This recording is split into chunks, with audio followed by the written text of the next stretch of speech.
கிருஷ்ணகிரின்ற ஒரு அழகான கிராமம். அந்த கிராமத்துல மழை காலம் ஆரம்பிச்சனால அதிக அளவுல வீட்டு முன்னாடி ஈசல்லாம் இருந்துச்சு. இது அந்த கிராம மக்கள் சில பேத்துக்கு ரொம்ப எரிச்சலையும் கூட உண்டு பண்ணுச்சு. ஐ ஐ ஈசல் ஈசல் இதை சுத்தி விளையாடுறதுக்கு எவ்வளோ நல்லா இருக்கு. அம்மா நீயும் வந்து குதி, நல்லா இருக்குது பாருமா. ஐயோ ஐயோ ஐயோ ஐயோ, என் மேல ஏறாதீங்க, நீ விட்டுருங்க. ஏண்டா ஆகாஷ், போதும் உள்ளவா. இந்த ஈசலோட தினமும் தொல்லையா போச்சு. லைட் எரிஞ்சா போதும் எந்த மூலையில இருந்து ஒட்டுமோ தெரில, இங்க வந்து தினமும் ஒட்டிக்குதுச்சா. இது வீட்டுக்குள்ள எல்லாம் வரத பார்க்கவே பிடிக்கவே மாட்டேங்குது. பேசாம வீட்டை காலி பண்ணிட்டு வேற இடத்துக்கு போயிடலாம் போல இருக்குதுச்சே. இதுல ஆட்ட வேற அவனுக்கு. உள்ள வரியா இல்லையாடாப்ப? ஆகாஷ், ஆடினது போதும், உள்ள வரியா என்னப்ப? நான் கதவை சாத்த போறேன்டா, அப்புறம் உன்னை வெளியவே விட்டுட்டு கதவை சாத்திட்டு போயிடுவேன். ஏமா கொஞ்ச நேரம் என்ஜாய்மெண்ட்டை கூட இப்படி தடுக்கிறீங்க? இந்த ஈசல்லாம் எப்பயாவது மழை காலத்தப்பதான் வருது. இந்த ஒரு மாசத்துல நான் இது கூட விளாண்டு என்ஜாய் பண்ணிக்கிட்டாதான். அதுக்கப்புறம் இதெல்லாம் பார்க்கவா முடியும்? அப்புறம் எப்போ வருதுன்னு சொல்ல முடியாது. அது வரைக்கும் கொஞ்சமாச்சும் நான் விளாண்டுக்கிறேம்மா. ஏண்டா, உனக்கு விளையாடுறதுக்கு வேற பொருளே இல்லையா? அத்தனை ஜாமானி வீட்டுக்குள்ள வாங்கி தானே போட்டு வச்சிருக்கிற. அதுல ஏதாவது ஒன்று எடுத்து விளையாடு. அதை விட்டுவிட்டு இந்த ஈசல் கூட விளையாடுறது நிப்பாட்டிட்டு முத உள்ள போ.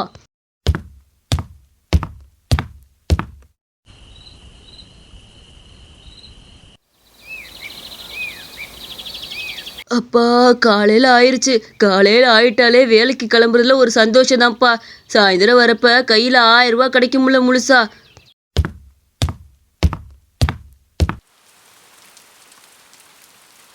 அட கடவுளே, என்னது இது? வேலைக்கு போகிற நேரத்தில் சரியாக இவ்வளோ மழை பெஞ்சிக்கிட்டு இருக்குது. ஐயோ, மழை வந்தாலே அங்கே வேலையே நடக்காது, வேலையும் இருக்காதே. என்ன பண்ணுறதுச்சா? ஏற்கனவே நமக்கு சாப்பாட்டுக்கே வழி இல்லாமல் இருக்குது. இதில் இந்த மழை பெஞ்சு இருக்கிற காசும் இல்லாமல் போகிறதா? வேறு என்ன வழி பண்ணுறதுனே தெரிய மாட்டேது. பேசாமல் வீட்டுக்குள்ளே போவோம்.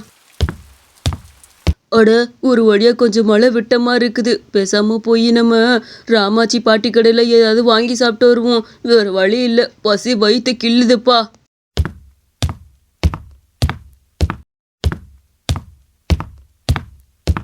ராமாயி பாட்டி, ஏதாவது சாப்பிட்றதுக்கு இருந்தால் கொடு. என்ன இருந்தாலும் பரவாயில்ல. ஏதாவது தோசை இட்லி இருந்தால் கொடு ராமாயி பாட்டி. தப்பாக நினச்சிக்காத, ரொம்ப பசிக்குது, அதனால தான் வந்து கேட்குறேன். நான் கொடுக்க வேண்டிய பாக்கியெல்லாம் அப்புறமா கொடுத்துட்றேன். ஏண்டா எரும மாட்டு பையல, இன்னும் எப்பெல்லாம் என் பாக்கியெல்லாம் கொண்டு வந்து கொடுக்க போற? நானும் எத்தனையோ முறை பாவம் பார்த்து சோறு போட்டா இன்னும் என்னோட காசை கொண்டு வந்து கொடுக்கல நீயே.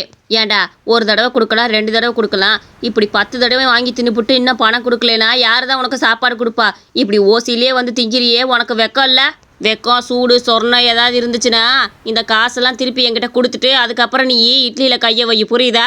அதுக்கு முன்னாடி இந்த இட்லியில் கையை வச்சேன்னு வச்சுக்க, உனக்கு சூடு சொர்ணம் எதுவுமே கிடையாது பார்த்துக்க. நீ எல்லாம் மனுஷ ஜென்மமா மிருக ஜென்மமா தெரில. மிருகம் கூட அதுக்கு தேவையானதை வேட்டையாடி அதுவே தின்னுட்டு போகும். இது என்னன்னா தினமும் ஓசிலே வந்து வேலை பார்க்காம தின்னுட்டு போகுது. சை, என்னம்மா இப்படி பேசுறீங்க?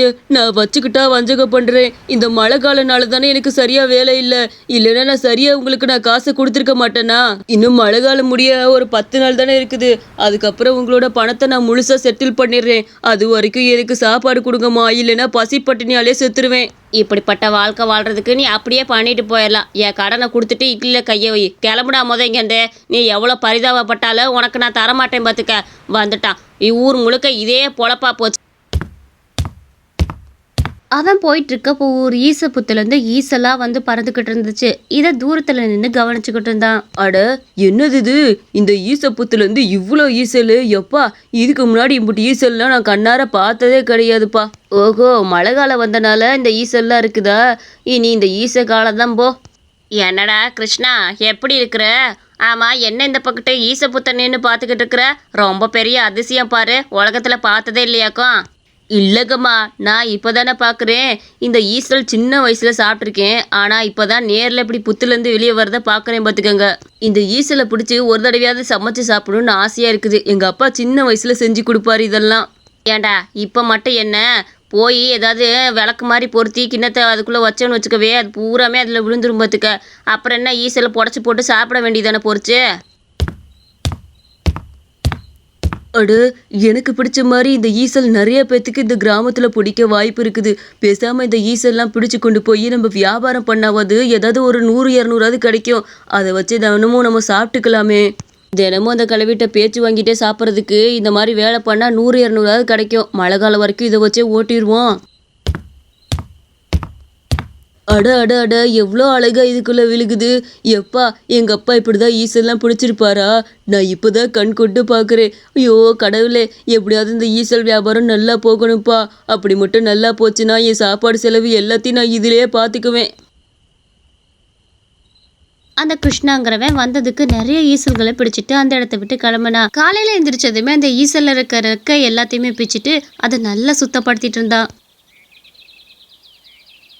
வாங்க வாங்க, சின்ன வயசுல நீங்க சாப்பிட்ருப்பீங்கல்ல ஈசல், அந்த ஈசல் தாமா வச்சிருக்கேன், நல்லா சுத்தப்படுத்தி வச்சிருக்கேன். வாங்கி கொண்டு போய் உங்க வீட்டில் சமைச்சு சாப்பிட்டு பாருங்க, ருசி அருமையா இருக்கும். எல்லாரும் வாங்க. ஏய், எங்க என் பாக்கி எங்கடா?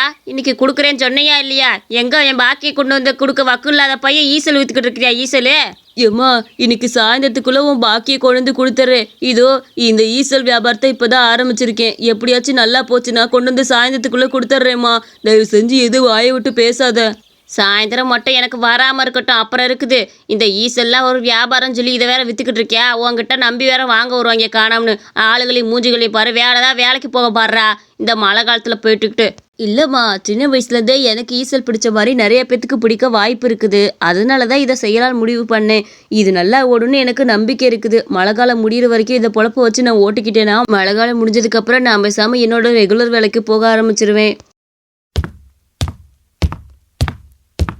அண்ணா, ஈசலா இது எனக்கு ரொம்ப பிடிக்கும். சின்ன வயசுல எங்க ஆயா எனக்கு இது செஞ்சு செஞ்சு கொடுக்கும். அண்ணா, இது விற்கிறதா இருந்தா எங்க கிராமத்துக்கிட்ட சொன்னோம்னா நிறைய பேர் வந்து வாங்குவாங்க.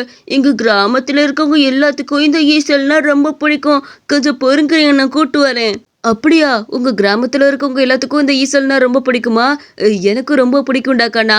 நீ எல்லாத்தையும் கண்டிப்பா கூட்டிட்டு வந்து இந்த ஈசலை வாங்கி சாப்பிட சொல்லு. இது எல்லாமே ஃப்ரெஷ்ஷா பிடிச்ச ஈசல், ரொம்ப அருமையா இருக்கும். சுத்தப்படுத்தி வச்சிருக்கேன்.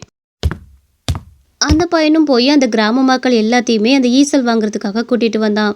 அடடே ஈசலா, இதெல்லாம் எங்க கிராமத்துல கிடைக்கவே மாட்டேங்குது. இப்பெல்லாம் உங்க கிராமத்துல நிறைய கிடைக்கும் போல இருக்குதே.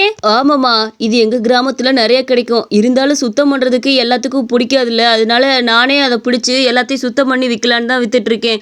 நீங்க வாங்கி சாப்பிட்டு பாருங்க. சமைச்சா மட்டும் போதும், மற்ற எல்லாமே சுத்தம் பண்ணி தான் வச்சிருக்கிறேன். இங்க பாருங்க, பாக்கெட்ல நான் நல்லா அழகா பேக் பண்ணி வச்சிருக்கிறேன். ஒரு பாக்கெட் நான் 50 ரூபான்னு விற்கிறேன். உங்களுக்கு ஏதாவது குறைச்சி போடணும்னா கூட சொல்லுங்க, நான் குறைச்சி போட தயாரா இருக்கேன். இல்லைங்கண்ணே, 50 ரூபானா பரவாயில்ல தான். இதெல்லாம் 100 ரூபா 200 டவுனுக்குள்ளே வித்துக்கிட்டு கிடக்குறாங்க. இங்கே 50 ரூபானா பரவாயில்லையே. எனக்கு ஒரு 3 பாக்கெட் எடுத்து வைங்க, இப்போ வாங்கிட்டு போயிடுறேன். என்ன? ரொம்ப சந்தோஷமா. பொறுக்க தான் எடுத்து வைக்கிறேன். அதுலேருந்து அந்த பக்கத்து கிராமத்து மக்கள் எல்லாருமே வந்து இந்த ஈசலை ரொம்ப ரொம்ப விரும்பி சாப்பிடவும் ஆரம்பிச்சாங்க. அந்த மழை காலம் முடிகிற வரைக்குமே கிருஷ்ணா இந்த தொழிலை ஆரம்பிச்சு ரொம்ப அமோகமாக அமைச்சுக்கிட்டு இருந்தான். அது முடிஞ்சதுக்கு அப்புறமும் நல்ல நல்ல தொழிலாம் ஆரம்பிச்சான். என்னைக்குமே நம்ம விடாமுயற்சியை கை விட்டுறவே கூடாது.